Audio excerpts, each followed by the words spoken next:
Namaste and welcome to this energy update for November. So I wanted to start by speaking about these times, 2020 specifically, in terms of the polarity consciousness shift which we're experiencing. And I've covered a lot of this in my last video in relation to giving examples around race, around gender, politics. It's all out. We're going all out as humanity. And we have been for a number of years. Right now, it's got to that tipping point. It's another tipping point where we're really seeing those polarities coming head to head, and we can't help but being pulled into either side, this way or that way. We get opinionated by everything. We're feeling that rush of that polarized energy, and it has a purpose because it's pushing everything out of our system so that we can feel it.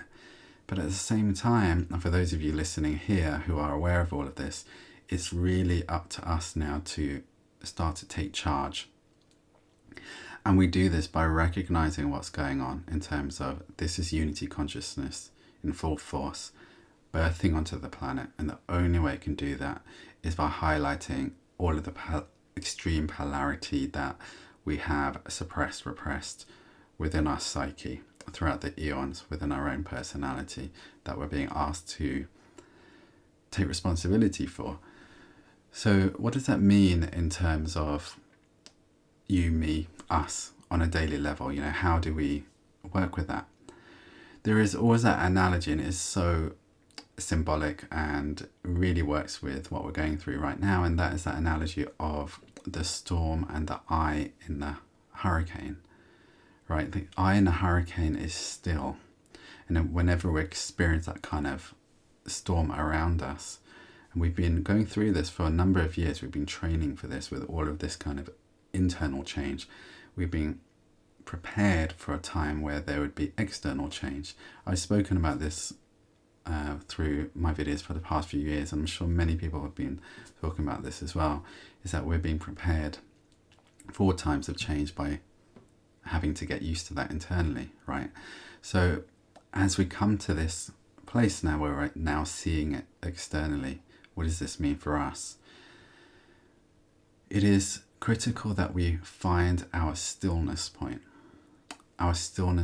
in that eye of the storm, in our own kind of hurricane around us, whatever's going on, whatever people are involved in. And this is what I want to talk about first. The people around us, the people that we observe, whatever we're interacting in media, social media, conversations, whatever, in our mind, our imagination, those polarized, seductive pulls. Finding our own balance point, finding our own still point is essential if we are to navigate through these times more gracefully, smoothly, and actually get the point of what's actually going on.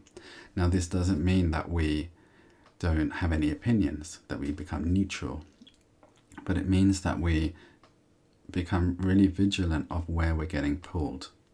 Because as in any time when you're birthing and you're becoming something, that is the time that you're most vulnerable.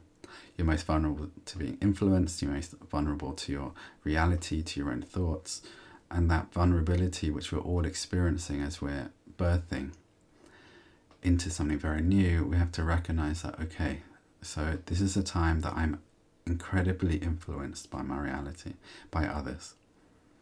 And a lot of that is out of our control. We're trying to get back control. And the way we do that is by first acknowledging that. How do I find my stillness through this? And just recognizing that, first of all, is to recognize that you are being influenced. And that already brings your power back and starts this kind of perpetual motion of your subconscious mind recognizing that, okay, now I'm suddenly aware that I'm being pulled in different directions. How do I come back? Because whatever is seeing outside is designed right now to trigger all of those emotions and polarized feelings, belief systems within us. And if we get carried away by them, if we react, if we go into that very reactionary energy, it may feel in that moment, it feels so right to do that.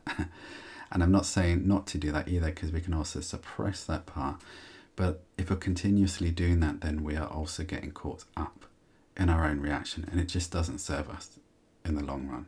I know this from my past. It's been incredibly reactionary, and I was just reacting to everything in my life. I was at the whim of my emotions, essentially. And when we're experiencing these kind of times, we can't help it. We are going to react now and then. But we can preempt that by taking back control. And there are a few ways to do this. The first I wanted to speak about is around distraction.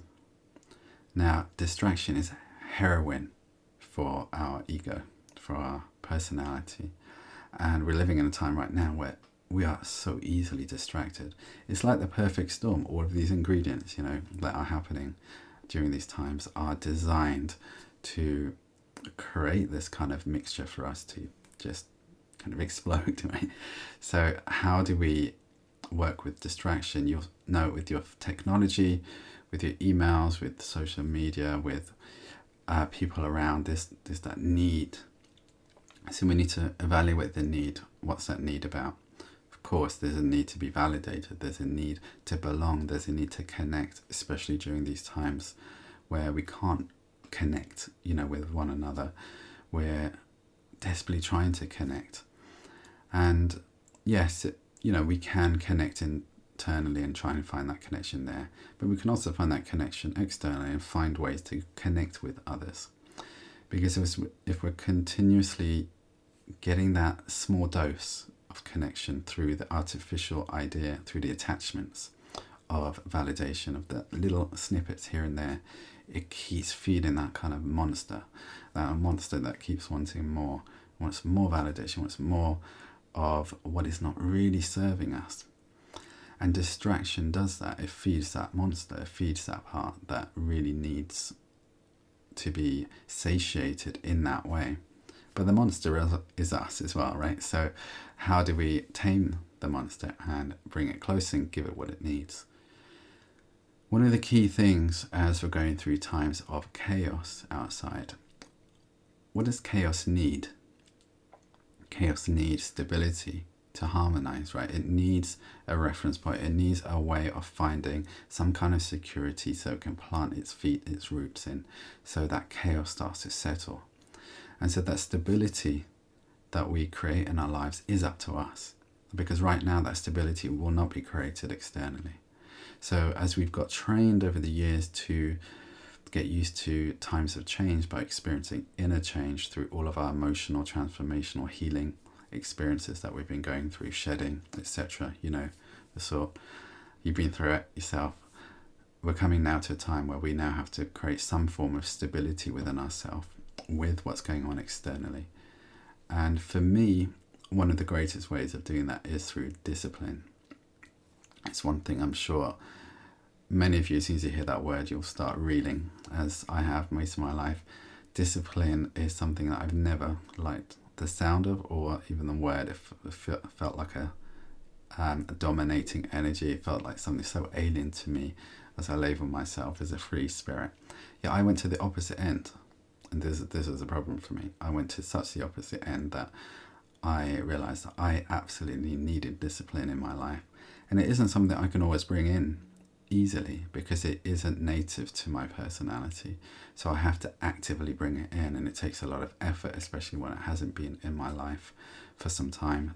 So I've done it recently by bringing in exercise in every day. I wrote an article recently around willpower, and Spirit's been kind of feeding me these little nuggets of insights and kind of directing me towards this subtly. They know how to work with me to give me little bits now and then, so I don't reel from it as well. But essentially the underlying message is, how can I create routine? How can I bring discipline into my life?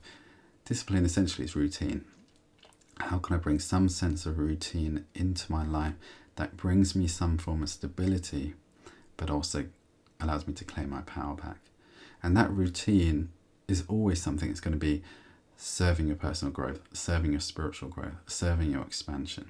So yes, exercise is just one example. It might be writing, it might be creativity, it might be painting, it might be listening to meditations, it might be just finding a hobby and expressing it. It might be training in something, it might be working with someone. It's endless, but it's something that you start to bring in And not just every week, but every day. Find things that you can do every day, especially if you're resistant to that. If that's something that you haven't really done, experiment with this, and I'll speak about why in a moment. But when we bring that kind of discipline in, that routine, what we're doing is we're saying no to the distraction. We're saying yes to our own energy. We start to feel our own energy again more. We start to listen to ourselves more, because that voice inside can only really be heard once we get rid of the noise, right? Once that noise starts to dissipate from outside, once everything that we're interacting with starts to settle, we start to hear ourselves, we start to feel our own power. And power is a huge thing which is returning. And it's been returning slowly, because we have to learn how to use power from the heart, because power has of course been misused, abused throughout history. It's coming back gently. It's always been there, let's face it. It's not like we lose our power. We just give our power away through ideas, but your power is always with you. Your infinite source of power is always there. Just like your worth is always there. We're learning to access it. We're getting more comfortable with bringing it into our lives, because it's difficult to bring it all in one go when we've been programmed, conditioned in another way. So as we're bringing that power back in, and I've spoken about in other videos, there are elements around anger that you may have been feeling over the last few years in more intensified ways. This is something that I feel is always a great, great sign of returning power. And it's something that, we have a lot of difficulty with in the spiritual field, because it's seen as something negative and wrong. And so we, once we learn to see it as an emotion in every right, has every right as every other emotion, and it has a huge amount of teaching. From our anger we get our passion and our power. A lot of our power, suppressed power, is within our anger. You know this from resentment. You say yes to things, later on you realize you should have said no. That resentment comes in. What's the resentment? It's basically saying, I wish I said something different. I gave my power away. And so that build up underneath, and this is the amazing thing about our consciousness, our personality, is that it carries that underneath to show us later, okay, look, this is what I actually wanted.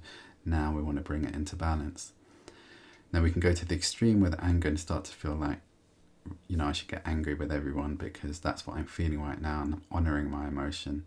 For me, I don't think that's the way to go.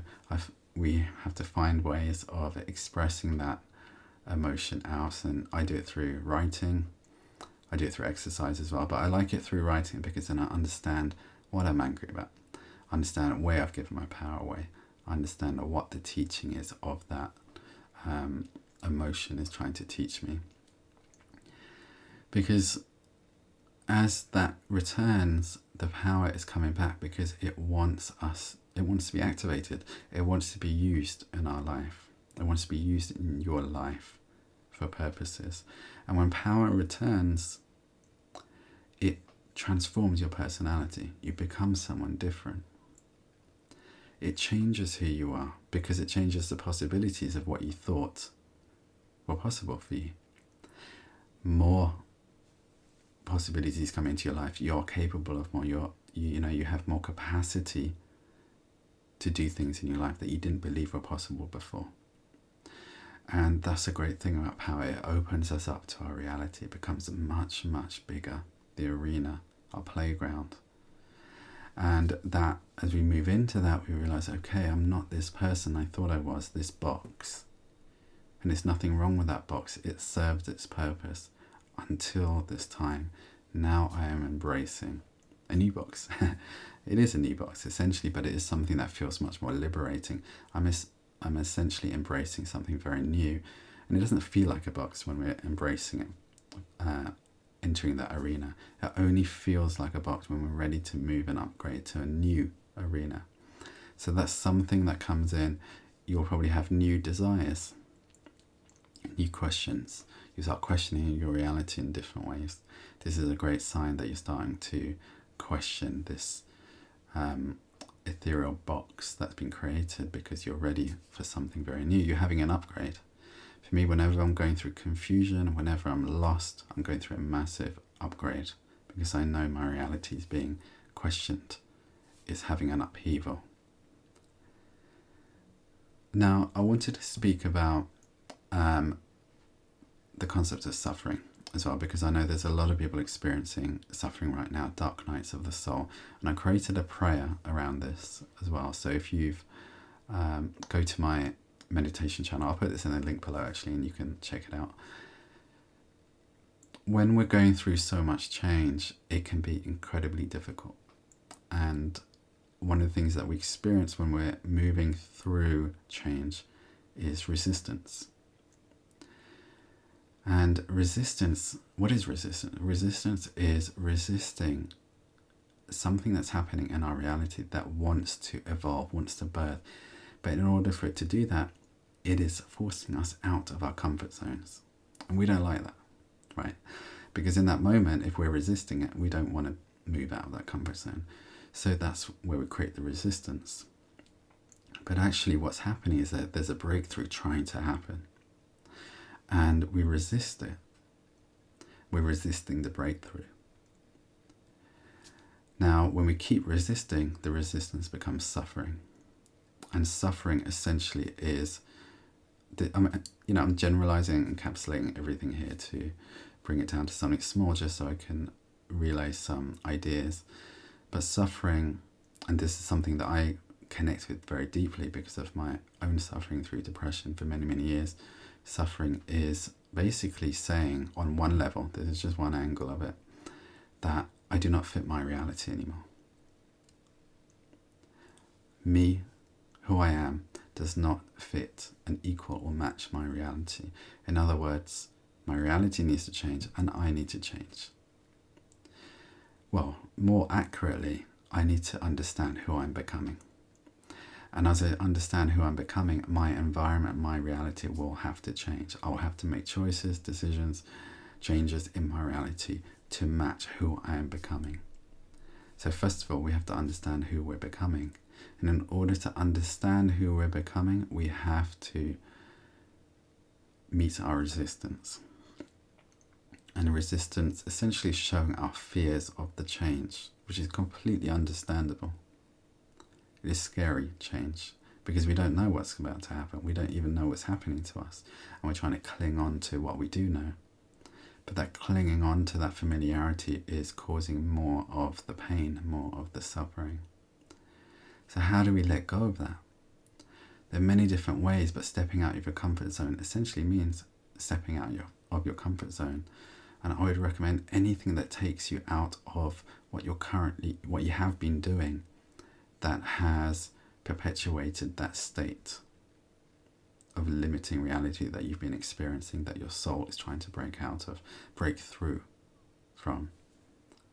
So this can involve doing things that make you feel vulnerable, make you feel uncomfortable, such as joining a group, interacting with others. Interaction is so powerful because it kind of forces us to open up, take our shields down. That's one thing. The other thing is, of course, the inner work. And the inner work means meeting our shadow, facing it, bringing that routine in again. And routine is something that got me out of my suffering. And it's not easy. Change is not easy. To create routine is not easy. It's not meant to be easy. But the results are incredibly powerful. So we don't do things because they're easy. We do things because of the results. Challenging things. We embrace challenging things because of the results, and they are long-term results. They change our lives. So this is something to remember, because for a long time I thought it was meant to be easy to come out of suffering. And I was very involved in spirituality back then, and I had a very strong idea that it had to be easy. And I was still in a very polarized idea of consciousness work. And when I look back, it seems easy because even though it took 8 months, right? Because I was in it for 15 years, but that 8 months, I was dedicated every single day. I was dedicated to the routine, but I was dedicated to the result. I wanted the outcome more than anything. And that's the thing for us. If you're moving through anything, it is about dedicating yourself to that outcome. And bringing that routine in doesn't need to feel so overwhelming. Start small. Start with 5 minutes in the day. Do that for a week and then expand it. If you start with, I'm going to do 4 hours in a work every single day, we're going to give up after 3 days. Because if we've never done that before, it's going to be very difficult to jump into the deep end. We have to vibrationally shift slowly. And before you know it, you're enjoying it. You're doing more, and you're doing more. But it's about getting honest with yourself and understanding where you're at in your journey and what your willpower is like. Do you give up easily? Okay, that's not a problem. There's no need to judge it. It's just understanding what you need then. How are you going to ease it for your ego to become comfortable with this change and bring that in? I'll be doing a lot more, putting a lot more content around Dark Night of the Soul. I'm actually creating a free course. So for those of you interested, I'll mention that through my videos in a future one coming out soon. But one of the things I wanted to speak about here as well is where we are along the scale of polarity. Now, if you're within any concept, you may find yourself on one end or another. It may be around relationships or money or around life purpose or around particular belief systems. That polarized consciousness, for example, if you're more feminine orientated or you're more masculine orientated in terms of how you live in the world, are you more practical, are you more intuitive, are you more free, in touch with your emotions?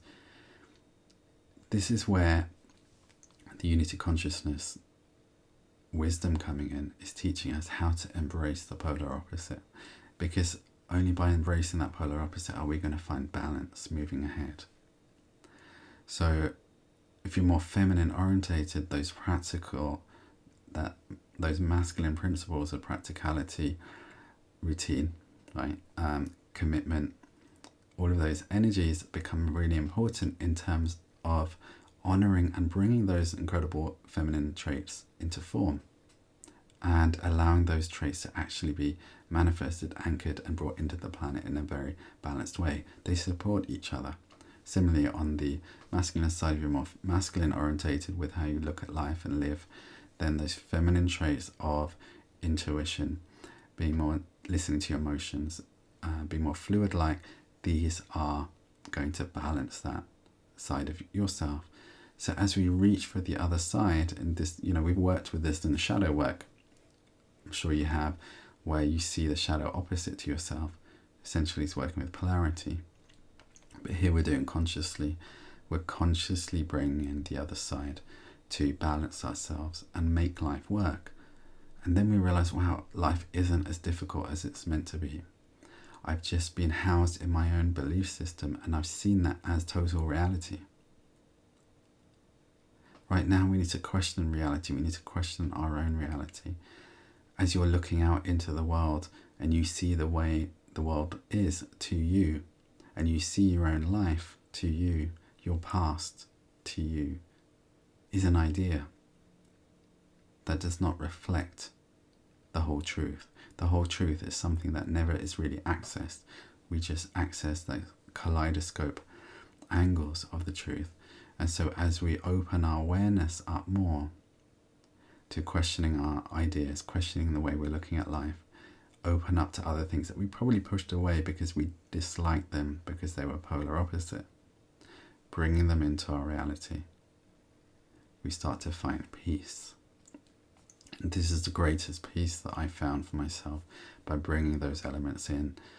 And, all the things that I've been very opinionated about have been polar opposite. I've been bringing them in the last 2 to 3 years, especially in the last year, even across politics. I've been making myself look at other ideologies and belief systems to see what is really going on here. Have I had a very polarized lens of this other side? And I found I have. I've been consistently at the back of a corner looking at the other side. And as I've brought them in, I've been amazed at just how much has impacted my worldview. So it's been very eye-opening. And one of the things that I did want to share here just as I close is the idea of salvation. And during times of chaos, it's very easy to look for a savior, look for salvation outside of us when things don't go right. I've done this so many times in my life. I've yearned for something to save me whenever I've gone through any type of situation in my life. And that's okay. It's part of our makeup if that comes in, but it's knowing when to reel that back in and start to take ownership and control back of our life. So everything I speak about here, of course, is to do with empowerment, because you are the only one who can live your life and choose how you live your life and choose what happens for your life. And this may seem like such a big thing, it may feel overwhelming, but essentially when you recognize that you are 100% responsible for your reality, you are 100% responsible for your reality. In other words, that in itself takes your power back, and it's actually quite liberating. And I'm going to leave you with a list of words to recite, which I created a while back, which kind of evokes that sense of empowerment within, because you are saying, I own my reality. And this is a time to own our reality in all ways, because it is always our reality. But now we're owning it. We start to take responsibility for it, and life does become easier because of it. Giving our power away makes life so much harder. Not taking responsibility for what is going on in our life makes things so much harder. Taking responsibility for our emotions, our dreams, our desires, all of them puts us back in the driving seat and allows us to experience this adventure we call life. Blessings on your journey. Namaste.